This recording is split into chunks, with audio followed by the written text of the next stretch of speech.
Cookie Joe Group Sina, Akogi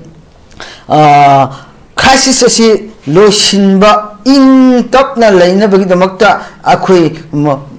Government of India, Hajabada, Natagana, Manipur Pasamian, Hypermatamsida, Masi, Koi Manipur interest, Akui in the top Lane Bagdamakta, Koi Yasina Bagdamakta, Akui Masi Issusi, Intercredi, Akui separate. Administration nidiba ekhoine demand tawribasi ekhoi phangroi habisi Cookie Joe na gyan tai khangi alina masi khangi adu among dena muga masi illegal Burma illegal immigrant sangsilapa refugee sangapa aduga drug ki da asuman tawpa asi punama asisu thingdadi Manipur si nomadi soidenu mutlani habisi a group amasi leire yes amana Manipur mutkani ene kiwedagi ngakthoknabagi tawpa pambai makha wa illegal immigrant sangham yaroi refugee sangham yaroi aduga Manipur da foreign degi drug pusilaga tawriba punama asisu masisu yaroi hena kanna laure masisu haiba si thinghodredi ekhoisu Manipur mutlani na akibagi damakta face tawba kana amaduna Cookie Joe na ekhoi si integrally ekhoi demand phangro heba masi ani mapta government of India na kai dawgudagi sini masi ani sigi waroi sen puakadabadi government of India ne ba adidi haiba illegal immigrant changhali sisu government of India na changhan maniko masidi no habiaro Kaygin mota foreign policy se moin sector dre mogi rule regulation law ma lebni foreign changpa foreign Burma ri changpa myam thing da se kana no government of India thing da ni masi thing ho da gi hoji issue ji thopani aduna masi koina line stanghan khiba myam se kamai mo thok ka da ge ha ju government of India sing ga da ni amani pu government na te masi koi paduga masi gi foreign stanghan ya ro asi gi immigrant sing chang ni aro illegal immigrant chang han biaro ina lao ri bo myam si phatna uhal se kana no government of India na ni mendi kandiya da gi iram da mukke do na basi foreign myam chang padi ge koi mukke do na lao ri si bu bani na khallaga di government of India si soye mo koi kan ho da gi da makta masi thoki ni ko wa na khallaga di masi problem shop to na bagi nsp logi osine in haini si aduna ni ba mi duga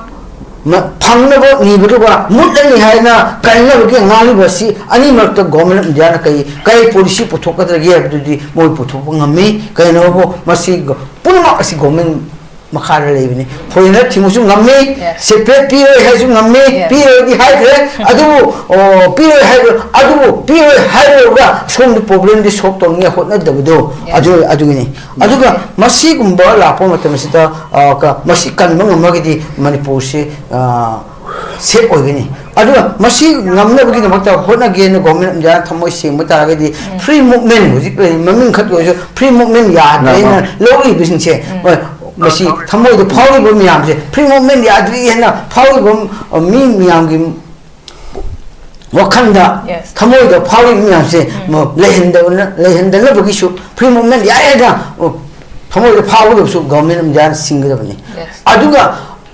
ani shubo poina madana buffer zone o government ja ni thambani natte samkanguk amana buffer zone na khallaga leiba loga leite ado buffer zone na loriba asiji thamoi de sum phawna halni miyam se si ko an su government of India mamana ni asima aduga haiba asiga aduga IDPS ki hujiki issue de IDPS 60,000 miya da au both side ki leiba awaba sing si gi policy amas puthokpa jawan masi puthokra masi ki solution makki miyam da thamba machangi aduga IDPS wari ba miyam thajaba mo thamba government ya thambam thoi masi thamba ngam masi thamba ngam ka khakja Manipur se set oye na ko lo tawani adu masi thamba ngam dadi Manipur se set oidri habisi ekoi masa pajamia no fawe bako aduna asi mapuna asi thori mapuna asi aina nangja numbodi hoji government new government popular government gi demand to rising se ai mja haje ge ba solution na ba hasi maji me thakari se phong sa na yama pakan yam kala ba state ama le ni ne ba adu matam da fa cabinet miyam lady the center state akanba 그게 NDA government 막하다 double engine government 레이나 마시 problem solve tawdaraga ngamdare hoji phau chathali bisini problem solve taw ngamdare fini aduragadi madu phau ngamdaraga hoji new popular government ama handak namfuro oisu same ge haiba mathaka haikiba pulmakse separate mission ni basing si withdraw to ngamdara aduga illegal immigrants tang yaro hena thingiba myamsu thingma ngamdara ado popular government lapodagi adi madugi importance kaino popular government lapagi importance kaino myamna khali matam amada PR musi issue government leina ngamdabna PR ad kha phagadra na khaluwa PR pam me pabla myamna haudu madam PR la su ngamdre ado di hujigi masi issue si koilak pulna si shop to ngamdre manipur si kainadra manipur gi problem si shop to ngamdra akhoi manipur si mangda na phawri ba ihun si bu new popular government la aga madu ngamgra thajabo ngambra adu thamra ngamgdo wegadi madu new government of India na masi new government thamragadi popular government thamragadi separate niroi illegal immigrants sing chang haloi amasi thambat aragi soidana masi haiba singsi illegal foreign mi sangaroi aduga laidiba myamsulu tanthopa yarani aduga separate immigration su niroi haibigi thajaba makhade semdorira naga mamin khak thamlaga amuk irang hena ka masi popular government hek thamam janga haiba issue si khak nem bisi amuk hena kalakadra pajamya da awabon pigedra haiba su khaliba mi khali yawriba aduna masi punamak si ko hanbagi damakta tawdo port asidi masi punamak asigi yanga aidi popular government la aga masi kamang moyen khali madu ngamgada oragadi popular government thamdringe da center na thabakha to changneba center na madu tawraga moyna pakhalaiba ajura both side na cooperation pire haragadi new popular government thamam tamda makoi ing tappa government amadi soidan layani habse thajabi hai adubu asigubagi abo pakhatraga popular government thamba bisidi amasidi government of India ki policy ama khap raega masi muga ira henna thohalaga government si thamlaga hen thohalaga makhoi ningjaba aikhoi government hidden agenda government India ki hidden agenda amakak leirambado success oinaba tawakadaba I thawang oiragadi popular government thongani koi pabuna so habi koi prajana kangadabni hai tawbutabu khoi praja singi marakta so habi tare khoi manipur da lariba all people hai tare message politics na hai tare khaibung ta na hanbagi situation ama khakta lakpa habi tare adu itaragadi masida fawba punba ngamdaba khoi representative foina thagaliba singsi marakta so khoi punba ngamdabagi khoi crisis leiba adu itaragadi manipur kanana kangani habi sa khoi fawba punba ngamdabani na kanana no kangadori bani habi kangadori bano habi questions su lakpa habi tare oza kamai thamini oza give opinion ta Nasi masih kita topik sudah koi udah an koi ki na ahamada mana kap wan pajabat mungang bikre sudah ina semua masih ki point jo haja ni budi masih ki topik matungin na masih thogi ba issue se me that ki thoki ba issue ni me that ki thoki ba issue se hoji phau lai ba sija kanana solve to bigani kanana mes solve to no bagi domakta problem solve to no bagi kanana responsible logani masi loba ngamba taragadi manipur zum automatically kan ngene ba adu kai gumba ngai solve to ba ngamdra masi khoi kai do gidi haibjini aina masi da posta khoina masi shop to go to pom tam sida khoina yemya badi issue se kai da to masi issue se how khiba thokiba asigi maram se khoi khangdadi problem si shop to ngam moya ba aduna masi khoi May 3rd 2003 da 2023 da thokiba ase me third thokiba asi kai damakta masi thokibano kamaina thokibano haibsi government of India amasung matam maduda government leiba government asi ani sina haiba issue thokiba maramse mogai huji munna khangi government puram matamda manipur government su khangi thokiba maramse adu center su khangi aduna manipur praja miyam su khangum mani khali adu masi khang dragadi sop to bong moi baka adu tu me chat ta thoki bi kai gi dok thoki bano ha bam tum da miam na hai nei ha kana kum makhana khoi sinau mai group tigi na sidul drive demand to bodi gi thoki bani hai ri aduga high court ki order to bodi gi masi hoki bani hai ri aduga kan si akwin haibetiko parliament for ministry of home affairs gi responsible hori bo home minister for high gabni masama high gabni masama haki budura akwin haibete mohoi na khanga high na lere aduga di high ba issue asi atopadi gi thopane na kanadim akoi st demand to bogi adugi high court order du to khibni haire home minister aduga ani shuodana ani suba poinda muka lapum jamda sumka kuisilak pam tamsedi kuisilak pam tambadi masi koigi hojiki st ju haidre muga man mu haise honorable home mission haise masidi kinanira akoi kang ani gi crisis ni kang ani gi common class ni mo haibire adudi madu judgment prokadaba solution prokadaba nupa haitare responsible person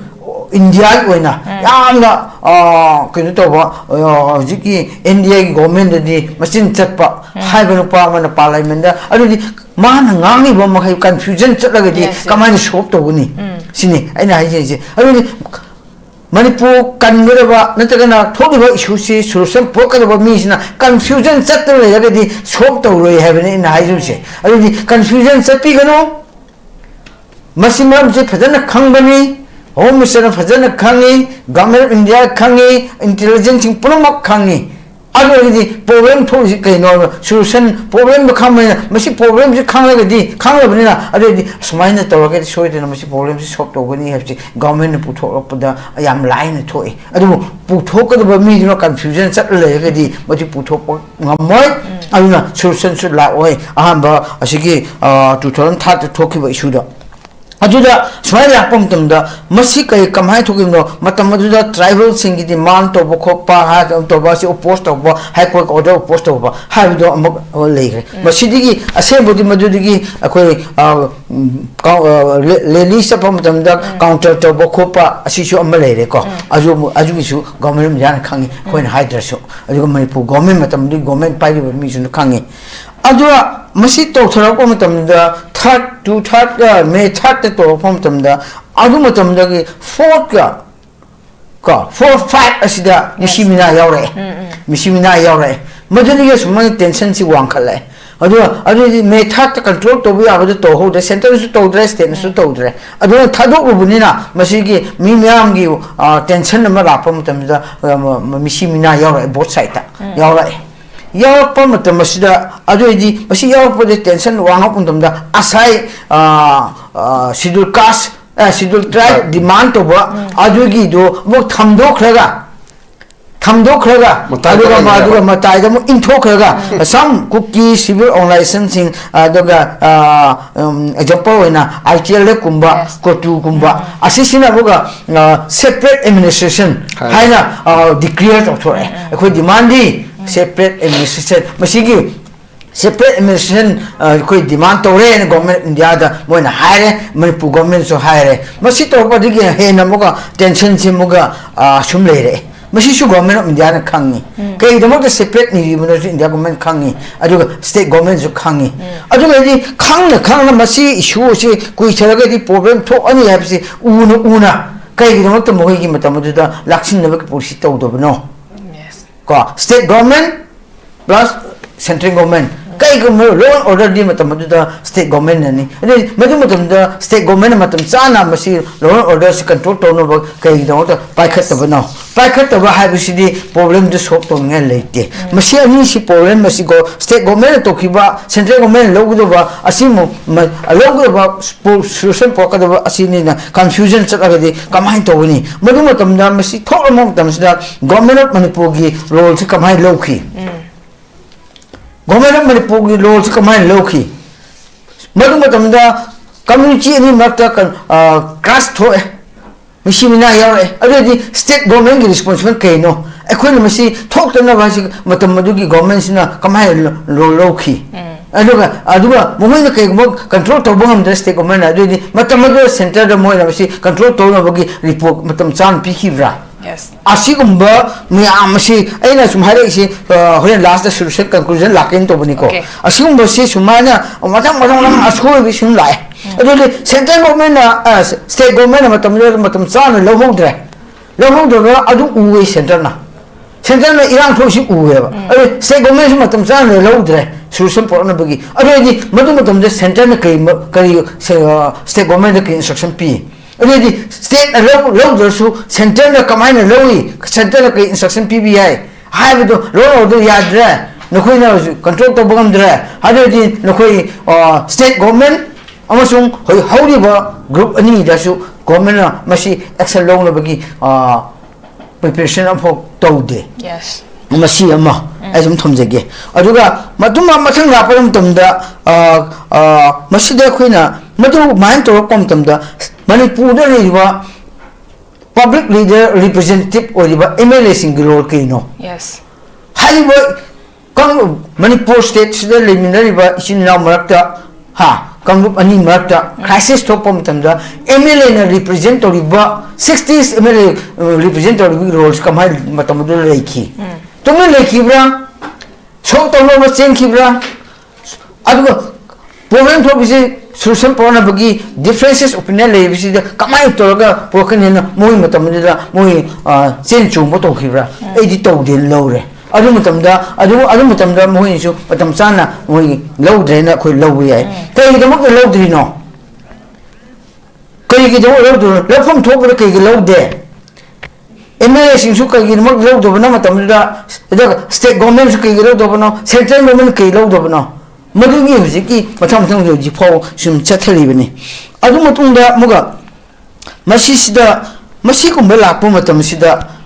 kana ngam doctor state sungam to bidre ngam dre solution negotiate to ngam dre aduga civil organization sing masen sungam dre kamu chi ni marksida aduga aduna to kom tamedi kai da ka we masi instip lo ri kana lo do no hamda state ngam dra bani na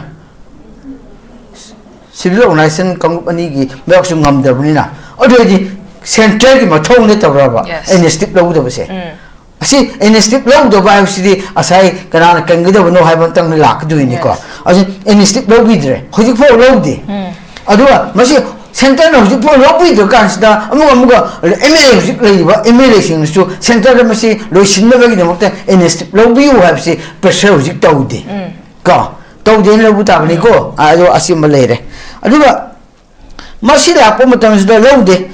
please negotiate to ngai lo de aduga masi gi negotiate to view and step lo view na central pressure to ga ba muhutta kamai to we lady bomb Manipur gi representative MLA sina new popular government semio popular government khoi da Manipur le hello mu demand to re aduga gi asai aina hai ki me thari thori ba matam do soirak pa me center na khang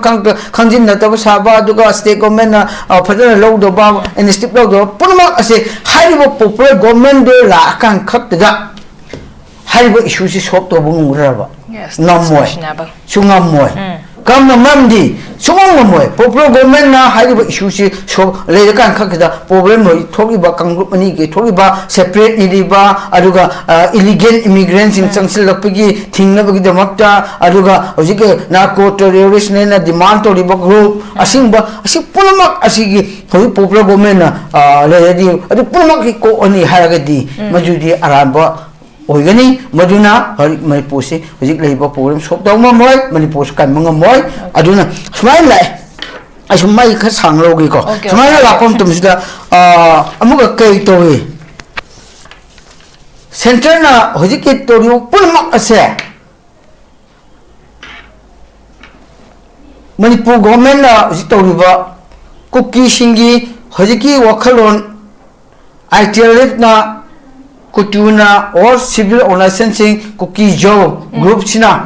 tawriba aduga su group khal tawriba asi punamak se government of India na handle tawriba ni punamak adi mana center na masi manipur problem je kai ke also solve to do biya de masi to the problem solve to ani aduga hena problem to ani adu masi gi leina sina india da kai gumba asoiba aduga akhoi gi tungda ningamoi da ba thok pi ai hai ba gi wakhalon si government of india gi lema liba prime minister home minister masi singsina masi khanglo matamda khanglasu khangjinna dang lebise e tangai phadre hena khalakpo matam khaptaga masi problem solve to gani adu kaino bu masi to da hoji liba separate demand to riba group hai tare ko separate demand to riba group cookie jogi adu hoji ki madu natna hoji ki shu group le riba purma asibu government of india na matam sana hoji solution po pamagdi manipur popular government muk thamba pamagdi aduga haiba in tappa manipur se save to na ba problem thok na ba kangup masen usina lain na ba india su problem thok na ba masi toge hagadi haiba demand separate demand to riba group adubu ka ns kawraga masi gi no he si tobiya roi habse civil organization habiro ka su group so habiro aduga representative riba ji cookie job group da riba mla ta shi su gyan dan ma sang ne ba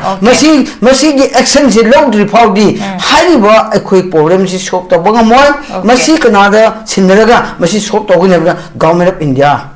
le khak ta sinarom tamda oigani aduga masi marta muga me thamjege mo aduga kwai lubudi masi aina hoje haijagadabi government of india na hoje hariba separate mission ni wado adu to hange ba number 1 number 2 da brahmadi ki tangsilakpa illegal immigrants sibu chu aikhoina changhal loi achi chu khoi protection togani adu refugee myam tangsilakpa myam aduga hoje ki drug ki narco terrorist ki group singse hoje ngang ba demand to ba purma ase achi chu aikhoi thingna ba togani na enma khoina lawro pakhak da akoi yanagani adu khoi lubadi hojik separate demand to ribusingse hojik hariba india government na no ni guno moi to withdraw to bonum gra number 1 yes that's question number 2 adu akoi ge hoi asom saita ale riba group singsu hojik narco terrorist ni ha to boni illegal immigrant ne mohoisa ha kam to boni na haiba myamsu kamai to raga shop to na bagi government of india policy na masi do mo spend mata bani mohoi da lain mata bani na khoi ni riba myamse narco terrorist ne lauri ba myamse si condition da na to illegal immigrants no na changam yaroi haribo sijo maswai to raga solution proper haina both side ta government india na mi idol le raga ani mo se control to roka khatta masi manipur gi kandaba haiba ki solution se government of india khut le na hamra okay ozayam fa thambi khre khoi gi ozana thambi ba point am fa abusu yaure khoi gi chap chana khoi gi matang chana haiba tara khoi gi government ki mathau se tauram taraga de khoi thoiba conflict se sukyamna sangtaram da basu yai habani aduga hujik leri base khoi gi hana su government ama leri kanda manipuri conflict se thokpa horaki bani adubu matam da khoi gi fully irang se lakshin bangam da baduna maram mora kanda khoi gi hani former chief minister resign to khrom mutung da president ro lakpa gi ponam khak lai bani manipur da hujik fawb gi oina khoi gi adum manipur gi representative sing leader sing da dum phongdorok pa se khoi gi yengchina ba gi wakhal se thado kanda ing taparom da changshin ba khoi punna hotna si ha statement si de dum piraga dilai but kanana no khoi ing tapa purak na bagi khoi initiative logodori ba se ha bagi question se damak lakpa praja sing na de hujik changna ba yadana leiba situation si da khoi normal people sing na de khoi changuba matam da kitang chef foi da ba aduna leader oriba makhoi na khoi hariba thabak sing je lokhot pirakan da khoi ngasai pabuno sabi ba dumaina magi section mana ba sing ha ba tare khoi MLA sing punsin bi ba khoi community anisi ki ha ba tare dumaina initiative chalo taragadi khoi peace from the lakpa yabagi we kharadi oibe yagadra haba wafam dini thamiri se adubo hojiki leiba leaders nadi appeal oina tawraga leiba haba tare ing taba purak na bahotna mina se habagi prajarom da appeal ang tawraga leiba haba tare sa khain thamini asida yamna manipur gi da si ki problem thokpa da kanana no hepsi phana khangi ko kanana no 하이버시 마시 이슈 톡버디기 문나 강이 그나마 리더 크디 강아모드란 칼랑우니 프라자싱로는 강이 아시 마시 뭐에 강거더니 호직 머니푸르다 레리바 아이나 좀 아토पदा 하이딩게 호직 하이버 MLA 싱기 마토우시 kainoba mahoine di khangam moine khalamoni tawribo punama ase kanana sumba ngangi kanana hygiene nei kanana phatana inchili kanana phanabagi inchili abise parja punamak na khangi moine di khangam moine khalam yai san ngangi ba tongba illiba manungde illiba mapal illiba ngangi sakliba tawsinara ngamba asengba nganga punamak se taribo parja ne di munna khangi abse moi kawoidabane number 1 Number 1, 2 dena kamana mukhina yingsi hauzik leidiba Manipur gi issue Manipur cancer gadi Manipur issue si loisinba daka oyebuka adu loisinna gi masigumba issue sahi ahum kadaba isi kang ani class mi si mina yaraba IDPS yam leiraba asigumba si problem si shok to gadaba mi sing asigi marakta masidi tawbaga moy hane khali moy leadership makada maramdi moy leadership makha sida moy leader puthokpa ngamdi within the mokhoi masin ba loisinna bangamdaba akhoi lustingbani sakhang tak thokpa ngamdaba punmak na leader oiba punmak na kanagi responsible lobo sumamdaba aigi leader ni na so Manipur gi punbagi leader si maniko en phau akhoi MLA singna phau puthokpa ngamdaga kamai madugumba puthokpa ngamdaba idea leriba MLA miyamduna bu hairiba issue sei changpsida ko kamaina solution gi puthokpa ngamgudege hasini number 2 question aduna masida koina hojik asai budi Manipur kamana kangade gi abdo kana gi kana kangade gi abdi I hai khre kamane india ma khut leire number 1 yes number 2 hojik kamana kangade gi habam tumsida karamna kangade gi kangani habam tangsida masai thamjege hojik leidiba Manipur issue asida thokliba government class thorapa amagama differences thokpa digi niroidaba singsu ni ba hore aduga ngangoidaba su ngangba hore aduga tawriba purma asi khoi doinama ui aduga government of India ki taseng ba hojiki kanana mi hatli kanana isilaga hatli kanana isilaga themi kanana foreigners changhalli haibasu donama India government Kangi. Aduga kanana masi changal akan sida akhoi hojik ani thoiko ai thamjage hojik koki sing sina koki jow haitere koki jow group sina akhoi gi crisis asi losinba in tapna leina bagi damakta akhoi Government of India haijabada natragana Manipur paramiyam na hairap matamsida masi khoi Manipur interest da akhoi ing tap leina bagi damakta khoi ya sinna na bagi damakta akhoi masi issue si ing thakradi akhoi separate administration ni riba akhoi ne demand to riba si akhoi phangroi habisi koki jona yantai khangi aduna masi khangi adu amom dena muga masi illegal Burma illegal immigrants changsilapa refugees changapa aduga drug ki da asuman topa asi punama asisu thingdadi Manipur si nomadi soidena mutlani habisi a group amasi leire yes amana Manipur mutkani ene kiwedagi ngakthokna bagi topa pambai makha wa illegal immigrants changham yaroi refugees changham yaroi aduga Manipur da foreign de drug pusilaga tawriba punama asisu masisu yaroi hena kanna laure masisu haiba si thinghodredi ekhoisu Manipur mutlani na akibagi damakta face tawba kana amaduna koki jawna ekhoi si ingthagrani ekhoi demand phangro heba masi ani makta government of India na kai dawgudagi sini masi ani sigi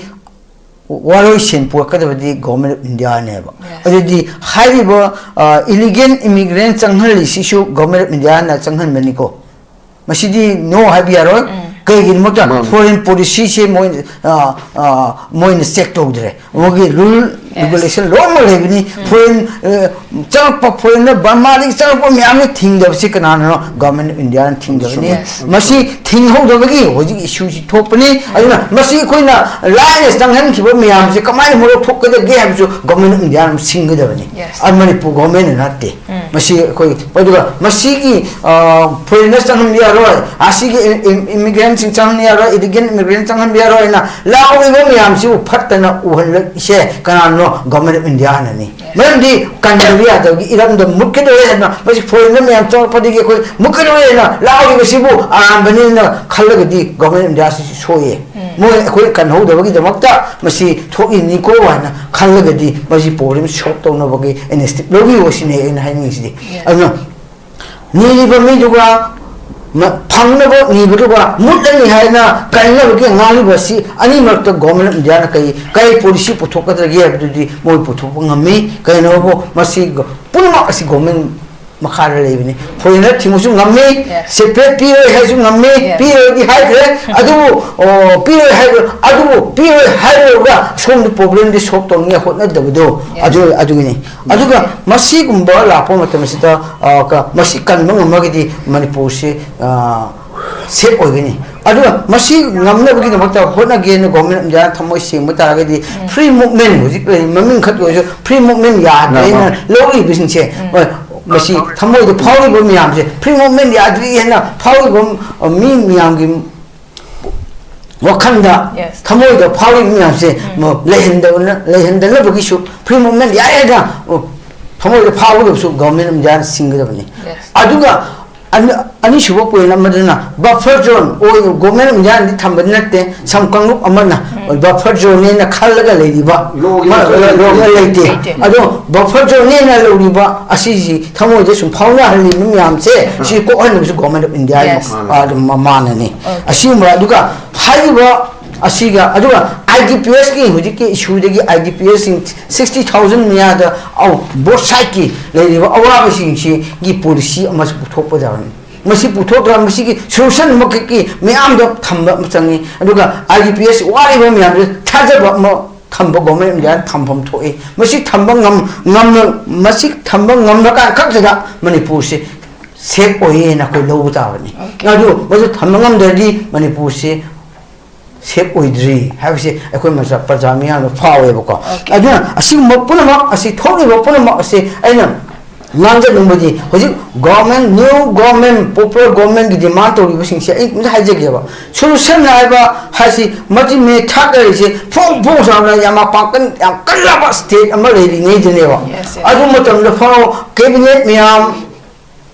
lady the center state akan ba knugi India government amakhi makada double engine government leina masi problem solve to daga ngam den le hoji phau se thari bisin problem solve to ngam dri phini adu gadi madu phau ngam daga hoji new popular government ama 100 namfuro oisu same ba same ge hari ba makta hai ki ba pulma se separate mission ni bisin chi withdraw to ngam ngra aduga illegal immigrants chang ya ro hena thingbo myam su thingma ngamudra adu popular government la padagi adu ji madugi importance kaino popular government la pagi importance kaino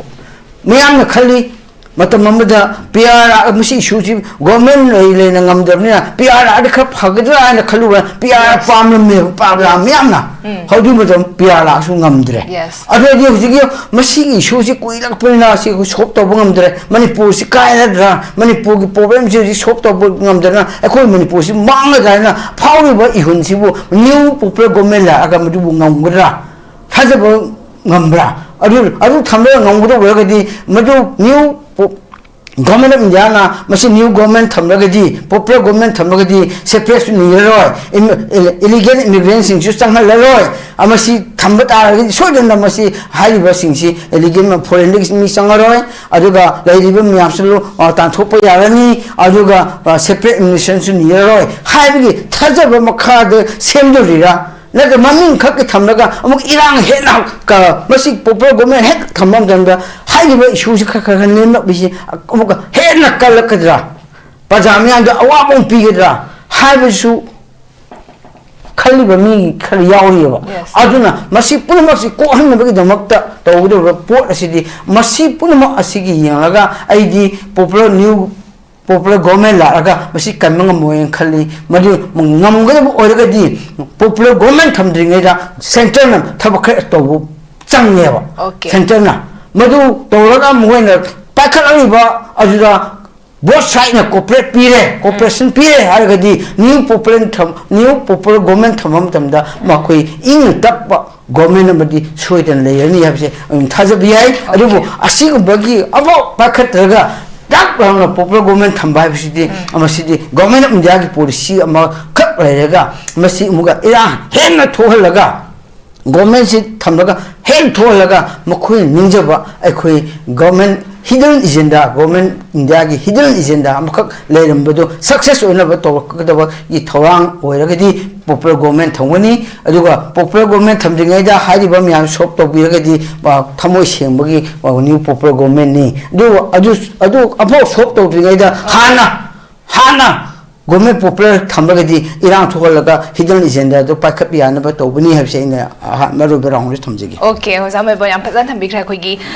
jik February 2026 form ki manung dadi khoi popular government ama khak soidana semak pa yaba gi possibility leiba adubu hariba popular government se semak Trikanda khoi hanasu Manipuri conflict hola ki basu khoi state government lai kanani masigi matung da mu state government sina ngak pangam da baduna maramora kana khoi PR government amu laki bani PR government ki matam da su praja sing na pambe expectation do yorok ta baduna maramora kana bujik amu popular government ki demand se tora lak pani du azamai bon habi badu maina khoi ki central government na sincerity ama ga loine na Manipuri gi khanbi tara ga di khoi popular government gi same jikan gi mang oina na habe tare Manipuri conflict sigi Manipuri issue sigi da hana lumna lobira kana masigi peace puraknabagi roadmap makhak atki haira kanda khoi roadmap makhak sema kanda karigumba action kharadi mangjanona lokhat pirak taragadi khoi central government na Manipur gi damangta phazana lumna lowi khalli habase khoi thajaba yabagi pora makhak lei habaduni yam phazan thabikre